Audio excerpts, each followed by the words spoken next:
up? Welcome back to another video. So in today's video I put up a question box on my Instagram and I have had so many questions coming through this week. I absolutely love answering these on my Instagram, but I thought in order to elaborate my answers further, it would be a really good idea to do a video for them because let's be honest, I love to talk and I feel like YouTube is the place for it. So without further ado, if you have not already subscribed, make sure you hit that subscribe button, give it a thumbs up. I hope you learned something from this video. I hope that it helps you. Let's get into it. Do you have an end of year reflection, goal setting, or intention setting for the following year? So I'm someone that really likes to reflect on my goals throughout the year. I don't believe that it is enough to, set this really big New Year's resolution and then not kind of look back on it throughout the year, because what will happen is you go into the new year, you set these big goals for the year, and then you get to say December and you're like, oh, actually I didn't achieve any of those goals. So the way that I do things is, yes, I do like to write some big goals for the year ahead.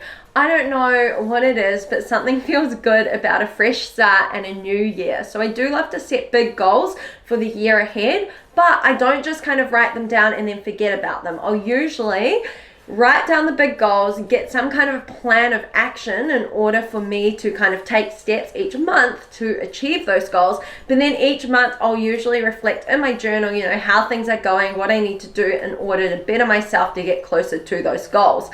If there is anything the past 18 months has taught me, it's that we actually can't plan too far ahead. So often, in the past, I would make these really big goals, and then now with everything and lockdowns and things like that, I haven't actually been able to achieve some of my bigger goals because they involved me being able to travel. So, being able to reflect on your goals and change them throughout the year is really important, especially in uncertain times. So when I realized that I wasn't going to be able to travel and I wasn't going to be able to, compete overseas this year, I realized that, okay, I need to look at my goals. I need to reflect on what I can change in order to, get closer to the goals which are now going to be pushed out a year. So I knew that I needed to build my glutes. I knew that I needed to grow in order to compete again. So I've spent this year pretty much increasing my calories. I'm now maintaining at 2,300 and just working on body recomposition.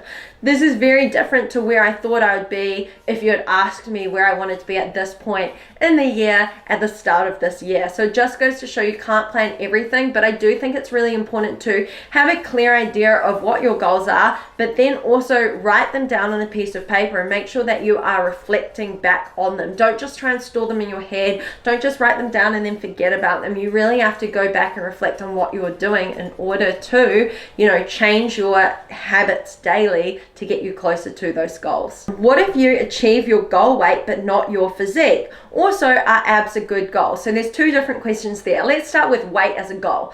So weight is just data, and yes, it can be helpful if, say, you are 30 pounds overweight and your doctor has advised you that you need to lose about 20 to 30 pounds to get into a healthier range, then yes, using weight as a goal can be helpful in terms of your overall well-being and your health. But where weight sometimes can come into play in a negative way is if you're weighing in each day and you're expecting the scales to change, but you're not necessarily doing the behaviors that you need to do in order to achieve your goals. It can leave you feeling really deflated. Like, if you've been working really hard for 2 weeks, and then you jump on the scales and maybe you ate a bigger meal the night before and you weigh in up a pound or two. You're going to think that the last 2 weeks were a waste of time, but they weren't, because the last 2 weeks you took action to get closer to your goals. Another reason why the scales might not be the best indicator of progress is if you're brand new to working out, you might find that your progress photos are showing significant change. Your clothes are fitting better, you have more energy, you're making healthier choices.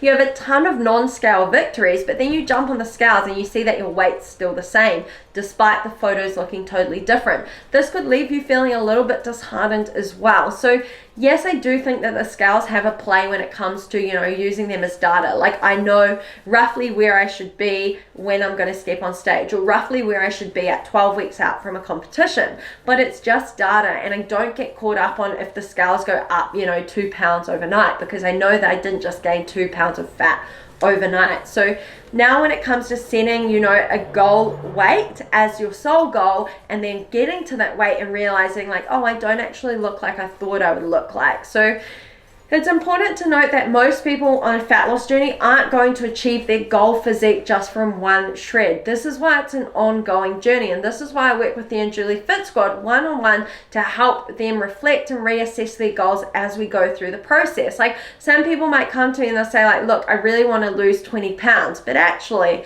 they start going to the gym, they start getting strong, they might lose 10 to 15 pounds and then think like, oh, I'd actually be really happy with this. I want to start eating more, I want to get stronger, and they want to focus on other areas of their fitness journey. So everyone has different goals, and these goals can change over time as well. To set one goal weight and to have that be the definition of success for you is really limiting yourself. So is having abs a good goal? I personally don't think it is. I don't have abs year round. I definitely don't even have abs right now, but I'm happy, I'm healthy, I'm strong. I've had my cycle for 16 months in a row now, which is absolutely amazing, and I feel really good. Abs are definitely not the definition of being healthy, and for a lot of women it's very hard to get a lean enough core to actually show your abs, because genetically we store fat around our hips, our waist, and our glutes and things like that. So it's just the way that our genetics are. Some people will find that their genetics don't favor fat storage around their waist, so you might find that they'll gain weight, but they gain weight on their posterior, not on the front side. For me, I am someone that gains weight pretty much everywhere, mainly around my core, probably my back and my legs, as opposed to others that can stay leaner as they gain weight. Binge eating and finding balance. Where do I even start? So I have a lot of videos on overeating, emotional eating, binge eating, but the first thing I'm going to say is please, please, please go see a counselor or a therapist. I know it can be so scary to reach out for help.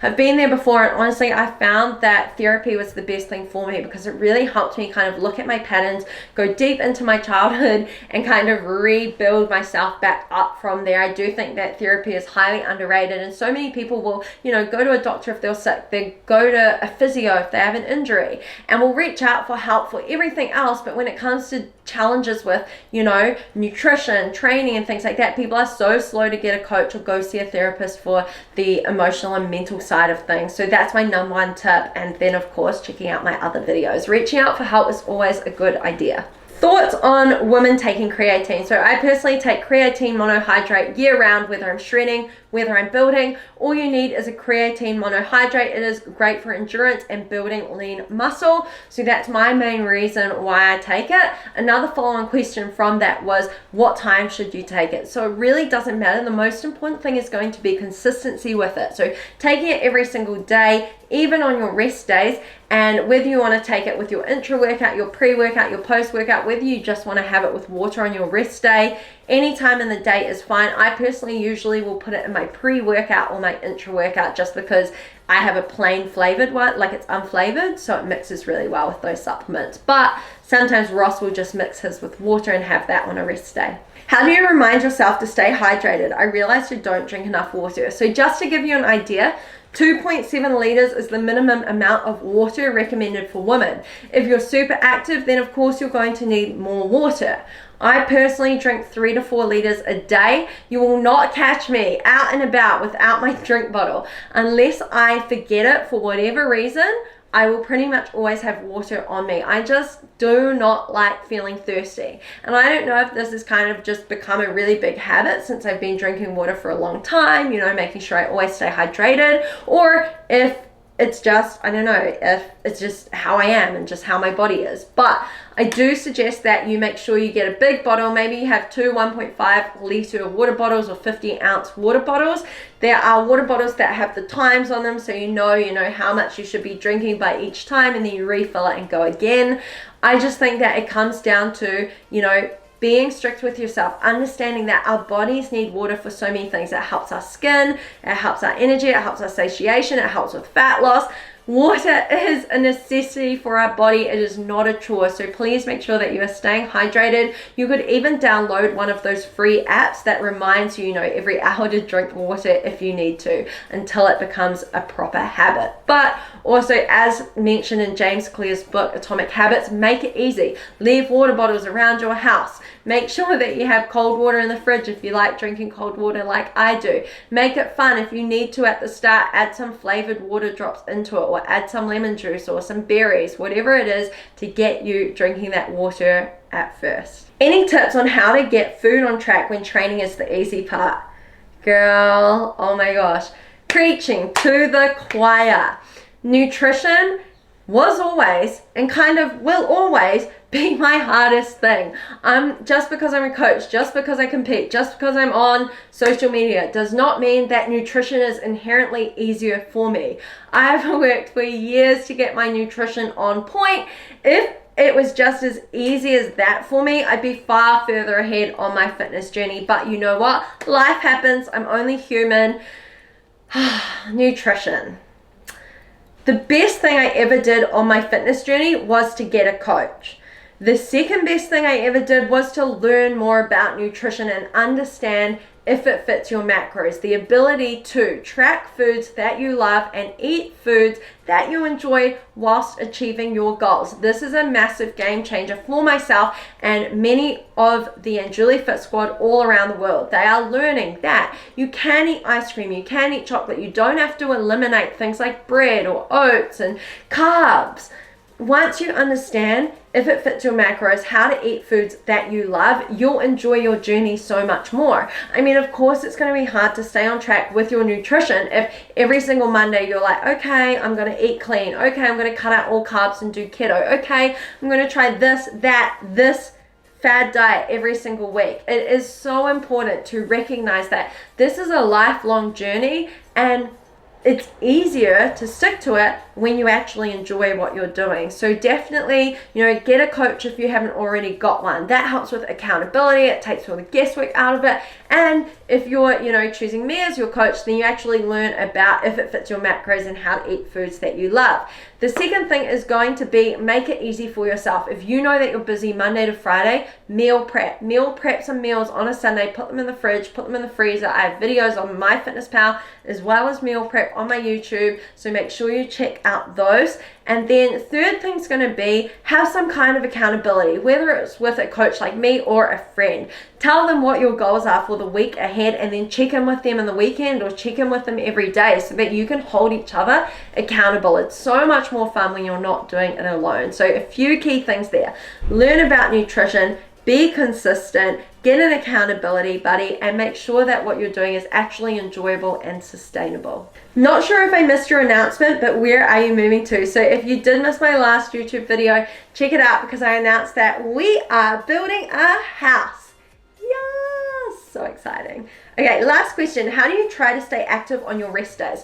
So for me, rest days are all about staying outside the gym and moving my body. I love to move my body every single day to kind of set myself up for success in the day. So I'll usually go for a walk in the morning, a walk maybe at lunchtime or after work in the afternoon. So my kind of active on a rest day looks like either stretching or a yoga video on YouTube or just going for a walk. I still hit my steps even on my rest days. It's super important, especially on those rest days, because you're not really moving your body anywhere else if you're someone like me that has a desk job. So I spend a lot of time sitting down working on squad plans and emails, YouTube videos, editing, content and all of that. So it is super important that I move my body on the rest days for my mental and my physical well-being.